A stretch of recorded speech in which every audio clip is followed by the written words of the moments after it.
करी हड़ाउड़ी कर देते हैं कि ये स्त्री क्यों नहीं हुई और खाना गर्म क्यों नहीं हुआ और वो कहाँ रखा है, मैंने तो यहाँ रखा था, किसने उठा लिया, अच्छा अच्छा उसने उठा लिया होगा।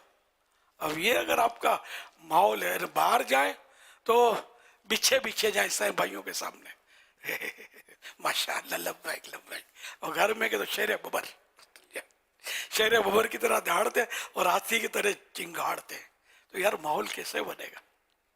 तो घर में पहले माहौल बना, वरना आपकी कोई नेक नामी बाहर हुई ना और बात ने को अच्छे करेगा भी तो अब्बू जेरे लब मुस्कुराते हुए कहेंगे इनको बोलो ना घर में भी ऐसे ही बन के रहे तो आपकी 2 टके की नहीं रहेगी। या अम्मी बोल दे घर में तो रोज लड़ाइयाँ करता है और यहाँ अच्छा बनता है सबके सामने, तो ये आपकी क्या रहेगी, ये क्या रहेगी? और नेकी की दावत आपकी फिर इन वर्गे से असर करेगी। तो इसलिए जो भी कर रहा है अल्लाह की रजा के लिए कर रहा है, और माँ बाप का हक पहले कि वो आपके जरिए ठंडे हों, इनकी आंखें ठंडी हो, इनका दिल कलेजा सब ठंडा हो, बाद में दूसरों की बारी आएगी। माँ बाप ही नाराज है तो अब आप दनदनाते फिरें चारों तरफ।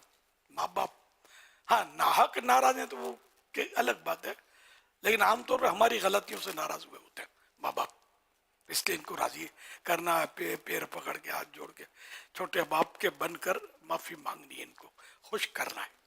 इंशाल्लाह इनकी दुआएं हुई तो बेड़ा पार होगा इंशाल्लाह।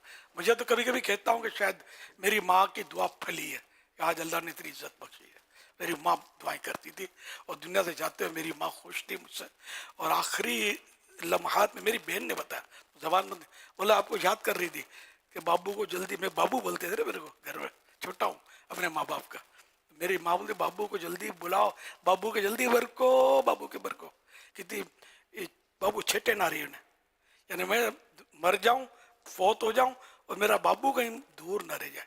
तो यूं बाबू पहुंच गया, बाबू के सामने उसने दम तोड़ा माने।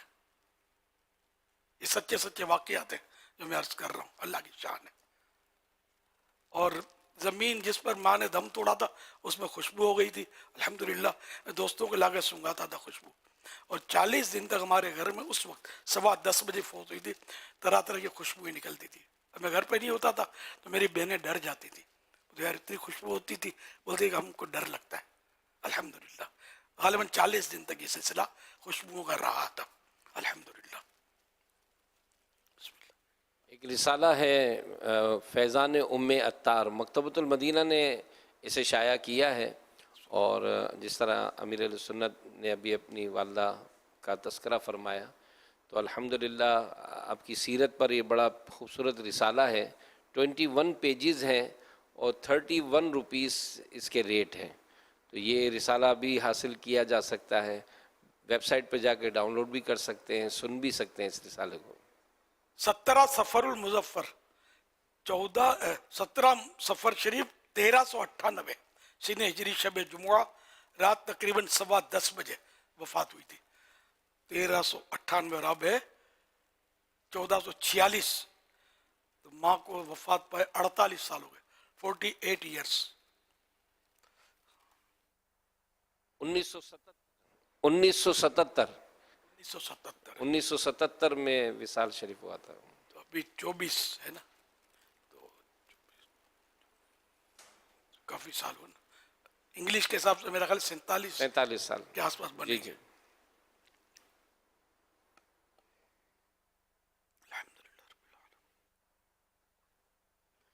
अमीर अहले सुन्नत से सवाल ये है, SMS के ज़रिए से सवाल मिला है कि अगर कोई पहले नमाज ना पढ़ता हो और अभी नमाज पढ़ना शुरू की हो, लेकिन ये मालूम नहीं कि कितनी नमाज़ें क़ज़ा हुई हैं, तो अब वो अपनी नमाज़ों की क़ज़ा का हिसाब कैसे करे और कैसे नमाज़ों की अदायगी करे?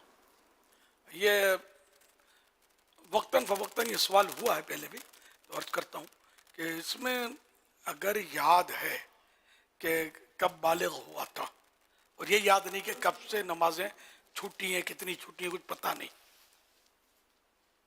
तो अब ये कि कब बालिग हुआ था तो ये भी शायद याद नहीं होता, ये नहीं होता, पता ही नहीं होता। तो अगर नहीं है याद तो वो लड़का 12 साल से लेकर 15 साल के दरमियान बालिग होता है, आसार बुलूग जाहिर होते हैं। ये भी नहीं समझ आई होगी।